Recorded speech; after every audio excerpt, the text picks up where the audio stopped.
Hello mga mare, good morning.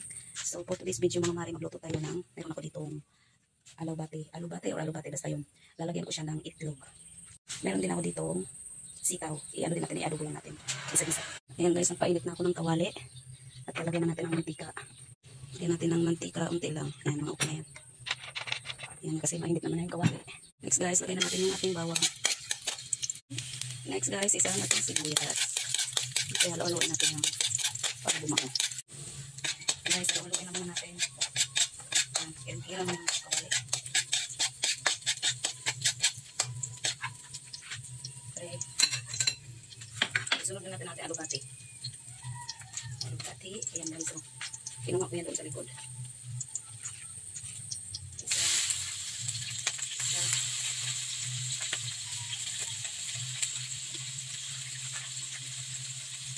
Halo-haloin natin, siyempre.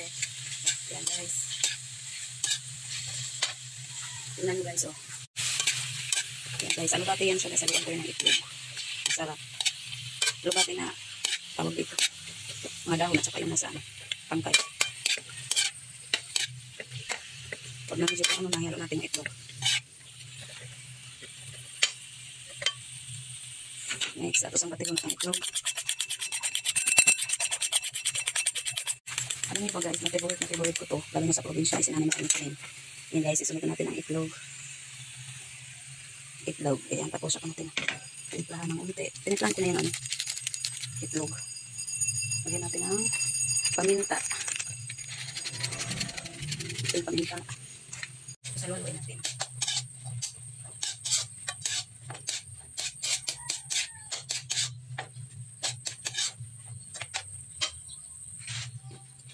Lagyan natin ang unting asin.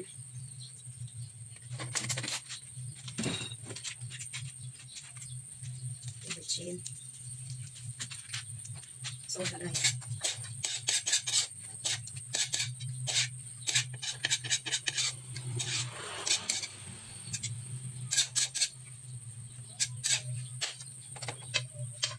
Tayo natin yung maluto unti, 5 minutes. At ayan na mga mari, tapos na ang aking nilutong alubate na may itlog. Tingnan nyo guys. Ayan na guys, ang ating alubate na may itlog. Masarap yan guys, itry nyo din. Dahil tapos ng isang, sunod naman natin lutuin ay ang ating sitaw na adobo. Kusmikos lang natin guys. Yan pa rin yung ano natin, pinalutuan para isang ano. Ayun. Siyempre guys, the same as usual, ang unahin natin, hindi talagang mawala yung bawang at sibuyas. Susunod na natin ating sitaw. Ang nilagay ko na yung bawang, sibuyas naman. Ang natin guys para maano pag hindi kasi ito tinigo ko ngayon, maano siya bukas masisira. Kaya kahit hindi siya maulang ngayon, pwede siya mamayang gabi. Ano na guys.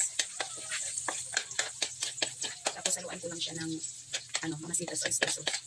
Diba yung pags na? Pags na yun.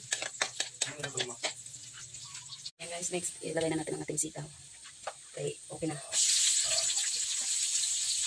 Yang langaw.